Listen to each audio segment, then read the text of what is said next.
Good morning and a very, very happy morning. We are reading 10x is easier than 2x written by Dan Sullivan and Dr. Benjamin Hardy. हम हैं page number 212 पर और सीख रहे हैं कि एक सेल्फ मैनेजिंग कंपनी को किस प्रकार से रन करना है और उसमें एक लाइफ एग्जाम्पल है टिम का। यहाँ पे हमने पढ़ा कि 2007 से 2011 तक उसने एक 10x ग्रोथ की और अब 2011 से उसने एक और ग्रोथ के लिए जंप की, जिसके लिए उसने mental preparation, physical preparation and legal preparation की। 2003 में जब उसने इस बिज़नेस को लॉन्च किया था तो एक एनुअल मेंबरशिप जो थी वो $47 की थी ऑफ USCCA। अब उसने इस मेंबरशिप को $200 एनुअली कर दिया। इमीडिएटली जो 50,000 मेंबर्स थे उसके कितने रह गए? 25,000। टिम कहते हैं ये मेरे लिए बहुत अच्छा था क्योंकि मैं क्वालिटी पे फोकस कर रहा था, क्वांटिटी पे नहीं। बिजनेस क्लाइंट कम होने के बाद में भी पैसा ज़्यादा दे रहा था। मेरे फादर, जब मैंने बिज़नेस शुरू किया, मेरे पास 400 गिफ्ट पैकेजिंग के क्लाइंट थे।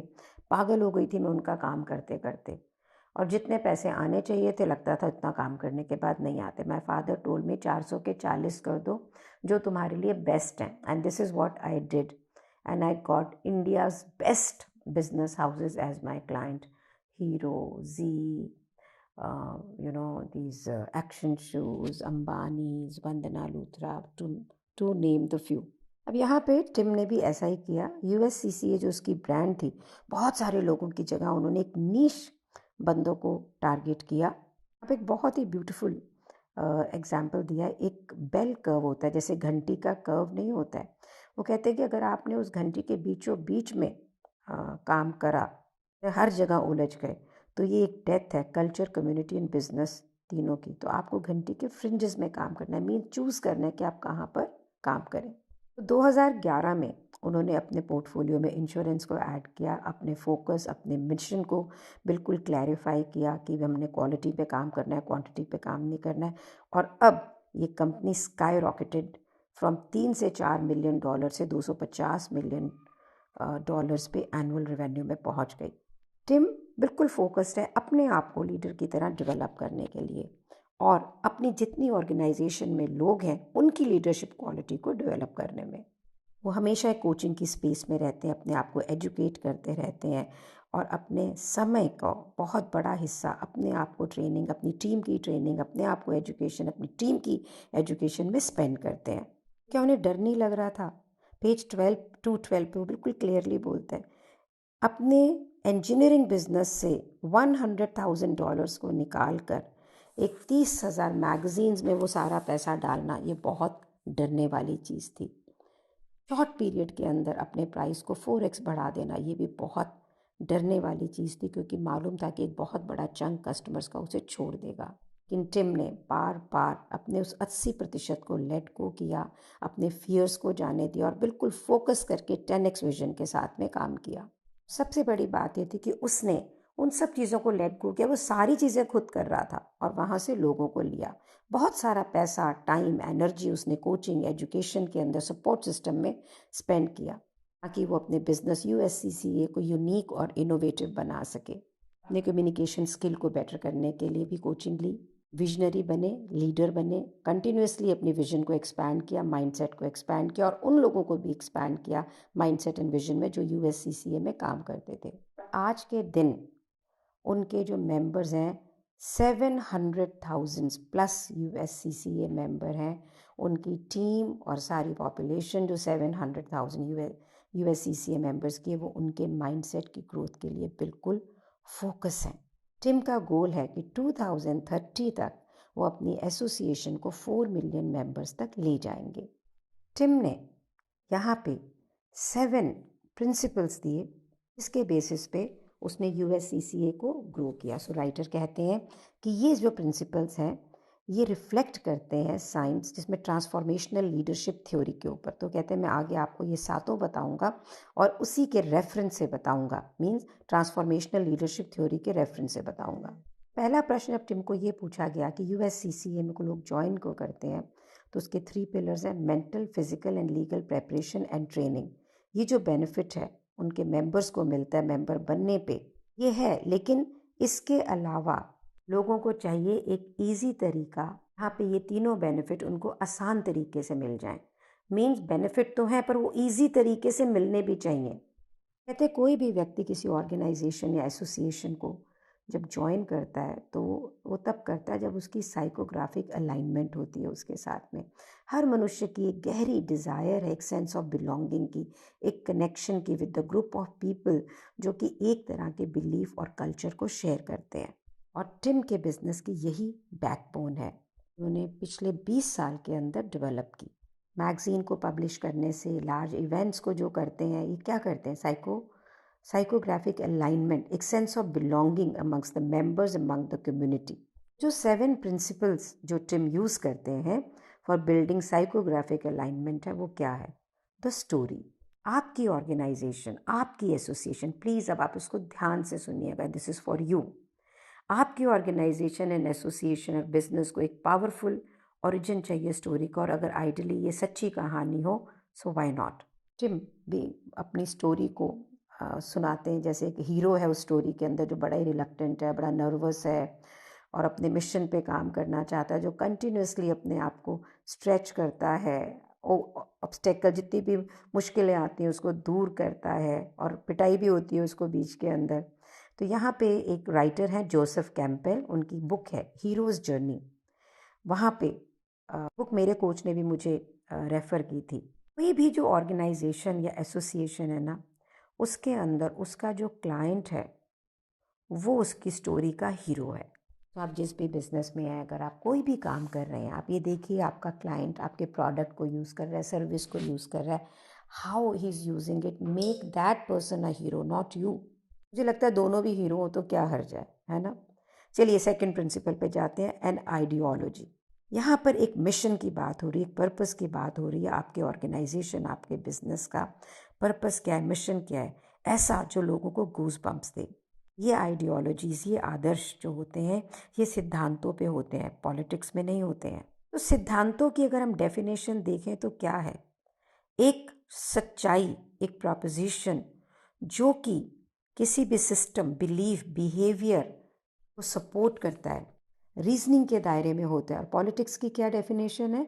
डिबेट, बहस, कॉन्फ्लिक्ट पार्टीज़ के अंदर। तो आपका बिजनेस पॉलिटिक्स में उलझे नहीं, बल्कि उन प्रिंसिपल्स पे रहे जो रेलेवेंट है लोगों के साथ में, मिशन है जो लोगों को ग्रो करता है।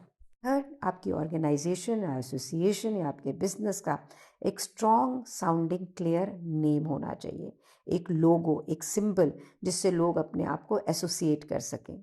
जैसे नाइकी का वो कहते हैं सूश सिंबल है, ये सिंबल बिल्कुल प्रोफेशनली क्रिएटेड हो, अमेजिंग दिखने में हो, और अगर लोग उसको अपने साथ रखना चाहें तो वेयरेबल हो। आप सपोज करें कोई कपड़ों की ब्रांड, आप देखिए उनके ऊपर ब्रांड लगा हुआ होता है, अगर उनका सिंबल अच्छा नहीं होगा तो आप नहीं चाहोगे ना कि वो आपके साथ रहे। तो एक अच्छा लोगो और एक अच्छी ब्रांड ऐसी होनी चाहिए कि लोग अपने शरीर पे उसको टैटू करा दें, जैसे एप्पल है, जैसे हार्ले डेविडसन है। मीन्स आपका लोगो, आपका नाम ऐसा हो कि लोगों को उससे प्यार हो जाए। फोर्थ प्रिंसिपल है कि कोई एक्टिविटी, कोई ऐसा रिचुअल जो बहुत ही यूनिक या कंसिस्टेंट हो, कोई इवेंट क्रिएट करना जहाँ पे, या फॉर एन एग्जांपल कि वो कहते हैं कि यूएससीसीए के अंदर जो एनुअल उनकी इवेंट होती है, एक्सपो होती है, वहाँ पे 15 to 20,000 मेंबर्स जो हैं वो एक स्पेसिफिक लोकेशंस के अंदर होते हैं, बूथ है, ट्रेनिंग्स हो रही होती है, कम्युनिटी इवेंट्स हो रहे होते हैं, और मेंबर्स को रिक्वायर्ड होता है कि वो जगह जगह पे यूएससीसीए के मेंबरशिप कार्ड दिखाएं। एक रिचुअल क्रिएट किया है यूएससीसीए ने, लोग प्राउडली अपना मेंबरशिप दिखाएं। ये एक तरीका है रेगुलरली कंटेंट को भी पब्लिश करने का, ब्लॉग्स में, वीडियोस में, मैगजीन्स में। तरीका है जहाँ पे मेंबर्स की स्टोरीज, हमने पहले पढ़ा कि उनको हीरो करना है और उनको एंगेज करना अपने इवेंट्स के अंदर, उनके बेनिफिट्स को एंगेज करना। I think this is beautiful. पहले मैं भी आईडी कार्ड देती थी, I will start with that again. Number 5, the enemy. बहुत ही इंटरेस्टिंग कॉन्सेप्ट है यहाँ पर कि आपको अपने बिजनेस के लिए एक दुश्मन वर्ड चाहिए। जैसे कि बेन कहते हैं इस बुक का दुश्मन क्या है? 2x thinking. जहाँ पे आपके मेंबर्स, आपके बिजनेस से जो एसोसिएट है, ये हम नहीं है, this is not I am. Like मेरी जो एकेडमी है उसमें मैं ये कहती हूँ हमारे लिए हर चीज़ सुंदर है, जिसको हम छुएं वो सुंदर है। मीन्स ये कहना कि मेरे पास ये नहीं है, ये एनिमी है, मेरे पास ये नहीं करना, एनिमी है, कि मेरे को ये नहीं कर सकती, एनिमी है। We can do anything, that is friends. Set of behaviour, ये एनिमी हो सकता है। सेट ऑफ आइडियोलॉजी, एक एनिमी हो सकती है कि no we don't do like this is very very interesting. And point number 6, a language.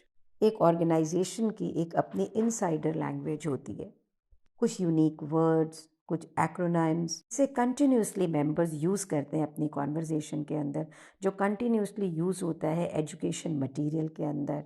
Ben कहता है जब हमारी मीटिंग्स में लोग आते हैं तो हम सुनते हैं हु नॉट हाउ, वोटा, डॉस, गैप एंड गेन, ये सारे शब्द एक इनसाइडर लैंग्वेज है। जब ये इंटरनल मेंबर्स इस लैंग्वेज को बोलते हैं, एक दूसरे को इंट्रिकेसीज को समझते हैं, अंडरस्टैंड करते हैं, एक फीलिंग ऑफ बिलोंगिंगनेस आती है। It makes the organization very unique also.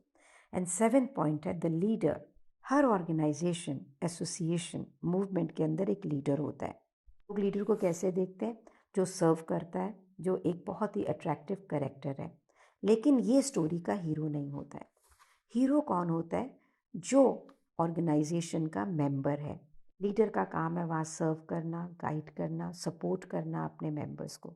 Leader का काम है अपने कस्टमर्स को, अपने मेंबर्स को ये जो खूबसूरत सी जर्नी है, रास्ता है, उसमें हैंड होल्ड करना, उनके प्रोसेसेस को ट्रांसफॉर्म करना, उनकी हीरो जर्नी को ग्रो करके लेके आना, यही एसोसिएशन का काम है।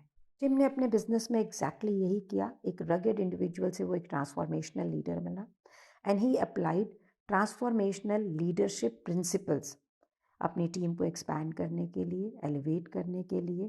कोर प्रिंसिपल क्या है ऑफ ट्रांसफॉर्मेशनल लीडरशिप के? Number 1, idealised influence. जो ट्रांसफॉर्मेशनल लीडर होते हैं एक रोल मॉडल होते हैं। उनके एक्शंस, उनकी वैल्यूज़ लोगों को इंस्पायर करती है।